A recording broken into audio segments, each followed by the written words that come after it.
تقریر سے کام چل رہا ہے, ٹک ٹاک سے کام چل رہا ہے, سیلفیوں سے کام چل رہا ہے. اپنے ایک شخصیت پرستی میں ادھر انبیاء کی بات کی آپ کیسے کر لیتے ہیں؟ اندھی تقلید کرتے ہیں آپ, شخصیت پرستی کرتے ہیں آپ, پاکستان سے آگے اپنے لیڈر کو رکھتے ہیں. چیخو پکار ہے جس پہ رونا دھونا ہے اور رونے دھونے کے علاوہ کچھ نہیں ہے. کل جب وانا کے اندر ان سٹوڈنٹس کو ریسکیو کیا جا رہا تھا تو ان کے اپنے چیف منسٹر وہاں پہ کرکٹ کھیل رہے تھے.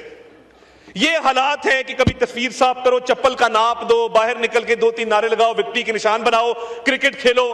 یہ جو بزدار پلس پلس انہوں نے انٹروڈیوس کیا ہے کے پی کے اندر, 12.5 سال میں ایک ہسپتال بتا دے جو بنایا ہو, ایک بڑی یونیورسٹی بنا دے جو بنائی ہو, اسٹوڈنٹ کو لیپ ٹاپ دیے ہوں, سڑکوں کا جال بچھایا ہو. 12.5 سال ہو گئے ہیں. یہ ان کا وہی حال ہے کہ سرے ممبر وہ خوابوں کے محل تعمیر کرتے ہیں, علاج غم نہیں کرتے, فقط تقریر کرتے ہیں. تقریر سے کام چل رہا ہے, ٹک ٹاک سے کام چل رہا ہے, سیلفیوں سے کام چل رہا ہے. اور جناب والا یہ ملک ہے تو ہم سب ہیں.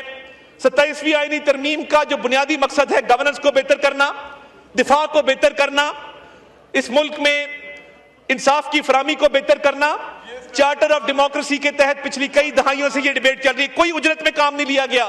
یہ تمام ترامیم جو ہیں اس پہ سیر حاصل گفتگو چلتی رہی ہے, برس برس چلتی رہی ہے. اور یہ اس ملک پہ یہ کہتے ہیں کہ فلاں نہیں تو پاکستان نہیں, ایسی سوچ بھی ان کو کیسے آ جاتی ہے کہ یہ اپنے ایک شخصیت پرستی میں آپ نے بات کی, ادھر انبیاء کی بات کی, آپ کیسے کر لیتے ہیں؟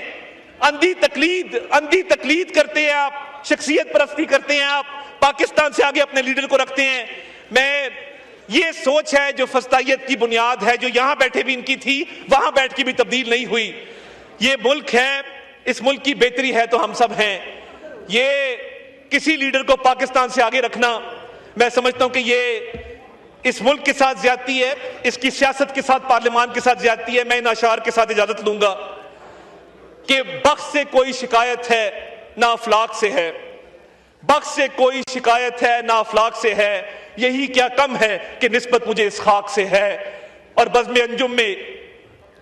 انجم میں کبا خاک کی اوڑی میں نے, اور میری ساری فضیلت اسی پوشاک سے ہے. پاکستان زندہ باد. ایک نئی روایت چل پڑی ہے کہ بات ایسی کرو جو افغانستان کے اندر ہیڈ لائن بنے, جو انڈیا کے اندر ہیڈ لائن بنے. جس چیز پہ زیادہ لائکس آئیں گے, ویوز آئیں گے, جو بڑا تماشا کھڑا کرے گا, وہ بات یہاں پہ کریں گے ایوان کے اندر. لیڈی اینابل گولڈ سمتھ کی وفات کے اوپر آنسو بہائے جائیں گے, مگر میجر عدنان جس نے اپنی جان نچھاور کر دی اپنے ساتھی کو بچاتے ہوئے, اس پہ یہ 2 لفظ نہیں کہیں گے. سناد محمود خان اچکزئی صاحب کو مجھے بڑا دکھ ہوا کہ 27ویں ترمیم میں انہوں نے کابل کی بات کی.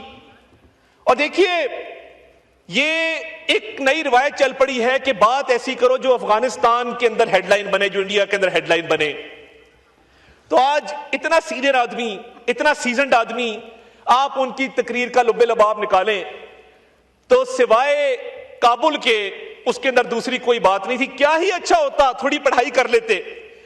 بیرسٹر گوہر نے کی ہے, انہوں نے پڑھ کے تقریر کی, مگر میں دعوے سے کہتا ہوں کہ جتنے لوگ یہاں سیاسی تقریر کر رہے ہیں, کسی نے پارلیمنٹری سوورنٹی کا سسٹم پڑھا, کسی نے پارلیمنٹری سپریمیسی کا سسٹم پڑھا, کسی نے separation of powers between executive, judiciary, legislature پڑھا, تو آ کے اس پہ بات کرتے, بتاتے کہ دنیا کے مہذب ممالک کے اندر ایگزیکٹو کا کیا رول ہے, لیجسلیچر کا کیا رول ہے, جوڈیشری کا کیا رول ہے.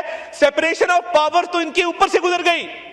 آج آ کے بات کرتے کانسٹیٹیوشنل سپریمیسی کی, بتاتے کہ جی ہم ایک آپ کے لیے ڈاکیومنٹ لے کے آئے ہیں, ہم چاہتے ہیں کہ اس ڈاکیومنٹ کو بھی پڑھا جائے. مگر کیونکہ ویڈیو بنا کر صبح بے نور لکھنا آسان ہے تو یہ آسان رستہ چنا گیا. کیا پارلیمانی پارٹی کی جوائنٹ اپوزیشن نے میٹنگ بلائی, کیا کہا کہ ہم بیٹھتے ہیں اور ایک ایک شک پہ بات کرتے ہیں؟ وہ نہیں کریں گے. جس چیز پہ زیادہ لائکس آئیں گے, ویوز آئیں گے, جو بڑا تماشا کھڑا کرے گا, وہ بات یہاں پہ کریں گے ایوان کے اندر. 27ویں ترمیم پہ بات چیت آج کی شروع نہیں ہوئی جناب والا. یہ چارٹر آف ڈیموکریسی سے پچھلے 20 سال سے کانسٹیٹیوشنل کورٹس کی بات جاری ہے.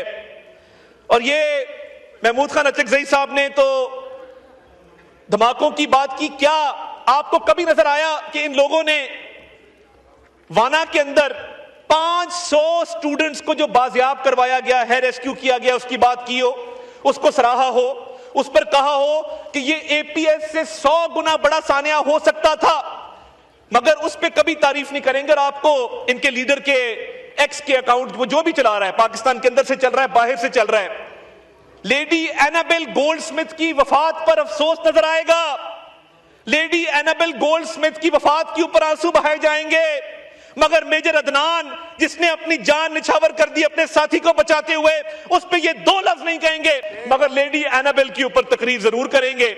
لیڈی اینابل کی وفات کو انہوں نے اس طرح سوگ منایا جس طرح کوئی قومی سوگ ہوتا ہے۔ تو یہ جو سلیکٹو موریلٹی ہے، آج مذہب کی بات کرتے ہیں ہر چیز کے اندر، تو کیا ان کا یہ حق نہیں بنتا تھا کہ جہاں پہ ان کے لیڈر نے 9 مئی کا حکم دیا اس ملک کے اندر، وہ ریڈ لائنز کراس کی جو ملک کی تاریخ میں کبھی کراس نہیں ہوئی، شہداء کی یادگاروں کو مسمار کرنا، دفاعی اداروں پر حملے کرنا، اور ان لوگوں کو جا کے پوچھیں، یہ بڑی بات کرتے ہیں جن لوگوں کو یہ اکسا کر کور کمانڈر ہاؤس لے کر گئے، ریڈیو پاکستان لے کر گئے، دیگر عمارتوں میں لے کر گئے، قانونی پیروی کرنے انہوں نے پیچھے دیکھا، ان میں سے کوئی نہیں گیا۔ ان کی جماعت نے ان کارکنوں کو پوچھا ہی نہیں کہ آپ کے حالات کیا ہیں، ہم کیا مدد آپ کی کر سکتے ہیں۔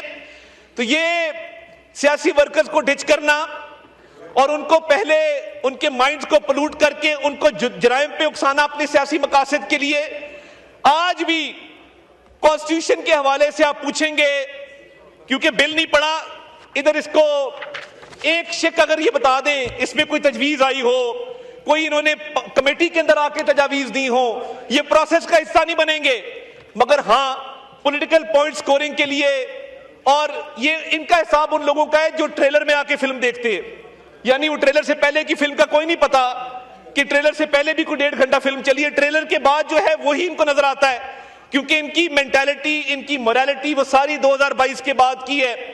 اور جناب والا شہریار خان افریدی صاحب نے بڑی اچھی باتیں کی، بڑا انہوں نے یہاں پہ ایک ملک کی سیاست کے اوپر روشنی ڈالی۔ کیا ہی اچھا ہوتا کہ جب اس ملک میں خواتین کو جیلوں میں ڈالنے کا سلسلہ ان کی پارٹی نے شروع کیا تھا، اس پر بھی تھوڑی بات کر لیتے۔ ان کی اس فسطائیت کی رجیم سے پہلے اس ملک کے اندر یہ رواج نہیں تھا کہ ماؤں بہنوں بیٹیوں کو سیاسی انتقام کا نشانہ بنایا جائے۔ ہمارے معاشرے میں ماں بہن بیٹی کی بڑی عزت ہے، لوگ بڑی قدر کی نگاہ سے دیکھتے ہیں، مگر ان لوگوں نے یہ روایت ڈالی کہ سیاسی انتقام میں اندھے ہو کر، اس وقت ہم ان کو سمجھاتے تھے، ادھر بیٹھ کے سمجھاتے تھے کہ یہ وقت کا دھارا ہے، یہ ایک سا نہیں رہتا، جیسی کرنی ویسی بھرنی، مگر ان کو یہ بات سمجھ نہیں آتی تھی۔ آج بھی یہ اسی روش کے اوپر ہیں۔ انہوں نے پچھلے 4-4.5 سال میں کچھ نہیں سیکھا، اگر سیکھا ہوتا تو 27ویں ترمیم پر آ کر بات کرتے، پولیٹیکل پروسیس کا حصہ بنتے، پولیٹیکل پروسیس پہ کامنٹ کرتے، مگر سیاسی تقاریر جتنی مرضی کروا لیں، اس پہ ان کو پوری مہارت حاصل ہے، مگر یہ کبھی بات نہیں کریں گے کہ کانسٹیٹیوشنل امینڈمنٹ کیا ہوتی ہے، کانسٹیٹیوشن کی سپریمیسی کیا ہوتی ہے، پارلیمنٹری سوورنٹی کا کیا نوشن ہے، سپریشن آف پاورز کیسے ہوتی ہے۔ اور جناب والا اگر تھوڑی سی ریسرچ کر لیتے، تھوڑی سی انگریزی پڑھنے کی زحمت کر لیتے، تو آج یہاں پہ ہاؤس کے اندر ایک پروڈکٹیو ڈسکشن ہو رہی ہوتی۔ آج ہاؤس کے اندر ایک مکمل طور پہ اس کے اوپر پوری دنیا میں ایک میسج جا رہا ہوتا کہ جی پاکستان کی پارلیمنٹ نے بڑی اس کے اوپر فروٹفل ڈیبیٹ کی ہے، لیگل نوشنز کے اوپر ڈیبیٹ کی ہے، کانسٹیٹیوشنل نارمز پہ ڈیبیٹ کی ہے، دنیا کی جو بیسٹ پریکٹسز ہے اس پہ ڈیبیٹ کی ہے۔ اور جناب والا میں بالکل کلیئر کر دوں کہ آرٹیکل 243 کے حوالے سے الحمدللہ پاکستان کی ایک عزت بنی۔ مئی کی جنگ کے بعد ہم دنیا میں جہاں جاتے ہیں لوگ پاکستانیوں کو قدر کی نگاہ سے دیکھتے ہیں۔ آپ جائیں باہر، سعودی عرب میں جو اسٹریٹجک میوچل ڈیفنس اگریمنٹ ہوا، جو economic cooperation frame work launch ہوا، پاکستان کے جھنڈے 25 کلومیٹر ریاض شہر کے اندر میں نے لگے خود دیکھے۔ یہ کس کی بات کرتے ہیں؟ یہ باہر جائیں تو صحیح، جس ایئرپورٹ پہ پاکستانی جا کے سب پاسپورٹ امیگریشن کاؤنٹر پہ دیکھتا ہے، لوگ اس کو عزت اور قدر کی نگاہ سے دیکھتے ہیں۔ دنیا کے ممالک پاکستان کا نام لے رہے ہیں، پاکستان کی عزت کر رہے ہیں۔ اور میں صرف ریکارڈ کی درستگی کے لیے، شہریار خان افریدی صاحب نے کہا کہ اتنے ہزار لوگ باہر چلے گئے۔ جناب والا صرف اس اکتوبر کے مہینے میں پاکستان کو 3.4 ارب ڈالر کی ریمیٹنسز آئی ہیں، جو پچھلے سال کے مقابلے میں 11% زیادہ ہے۔ تو یہ ان کو نظر نہیں آتا کہ جو بیرون ملک پاکستانی ہیں انہوں نے کالز دی، کیا ان کے لیڈر کے کہنے پہ انہوں نے نہیں کہا کہ پاکستان ریمیٹنسز مت بھیجو؟ آپ موازنہ کر لیں کہ ریمیٹنسز ریکارڈ ہے اس وقت، آپ کی بوائیکاٹ کی کالز کے باوجود آپ بار بار کہتے رہے مت بھیجو مت بھیجو مت بھیجو، مگر میں اوورسیز پاکستانی کو سلام پیش کرتا ہوں، جتنا آپ نے منع کیا اتنی زیادہ ریمیٹنسز پاکستان کے اندر آئی ہیں۔ آپ منع کرتے رہے وہ ریمیٹنسز بھیجتے رہے، آپ منع کرتے رہے وہ ریمیٹنسز بھیجتے رہے، آپ کہتے رہے کہ سب پاسپورٹ کی عزت نہیں ہوگی، ملک ڈیفالٹ کر جائے گا۔ آپ کی تمام تر خواہشات جو اس ملک کے مفاد کے خلاف تھی، اللہ تعالیٰ نے اس کو غلط ثابت کیا۔ آج پاکستان کی عزت ہے وہ جنگ جیتنے کی وجہ سے ہے، آج پاکستان کی عزت ہے تو وہ اکنامک ریکوری کی وجہ سے ہے، آج پاکستان کی عزت ہے تو اس وجہ سے ہے کہ پاکستان میں ایک جرأت مندانہ اور دلیر قیادت موجود ہے، ورنہ انہی بینچز پہ کھڑے ہو کے تو آپ کے لیڈر نے کہا تھا میں کیا کروں، میں حملہ کر دوں، میں کیا کروں، میں حملہ کر دوں۔ تو پھر اس قوم نے دکھایا کہ جب لیڈر دلیر ہو، جب وزیر اعظم دلیر ہو، اس کے ساتھی دلیر ہوں، جب فیلڈ مارشل سعید عاصم منیر جیسا لیڈر ملٹری قیادت کو میسر ہو تو پھر وہی ہوتا ہے جو مارکہ حق میں بھارت کے ساتھ ہوا۔ اور آج اس کو بھی محمود خان اچکزئی صاحب تسلیم کرنے کو تیار نہیں ہیں، ان کو کابل کابل اور کابل نظر آتا ہے۔ میں بالکل کلیئر کر دوں، یہ اب نہیں چلے گا کہ افغانستان کی سرزمین پاکستان کے خلاف استعمال ہو، دہشت گردی کی کارروائیوں کے لیے استعمال ہو۔ میں یہ آپ کو بتانا چاہتا ہوں کہ کل بھی جس جرأت مندانہ طریقے سے ان سٹوڈنٹس کو ریسکیو کیا گیا ہے اس ہاؤس کے اندر، ہم ان جوانوں کو، ان افسروں کو خراج تحسین پیش کرتے ہیں۔ اور آپ تھوڑا سا صرف اپنا ریکارڈ درست کر لیں، آپ نے کانسٹیٹیوشن بھی نہیں پڑھا، آپ نے 27ویں ترمیم بھی نہیں پڑھی، آپ نے تاریخ بھی نہیں پڑھی، صرف پچھلی 4 سالوں کی داستان ہے جس پر چیخو پکار ہے، جس پہ رونا دھونا ہے، اور رونے دھونے کے علاوہ کچھ نہیں ہے۔ 12.5 سال سے آپ کی حکومت ہے، اور میں سلام پیش کرتا ہوں ANP کو، یہ کہتے ہیں کہ ہم دہشت گردوں کے خلاف اس لیے بات نہیں کرتے۔ ANP کا حشر دیکھ لیا۔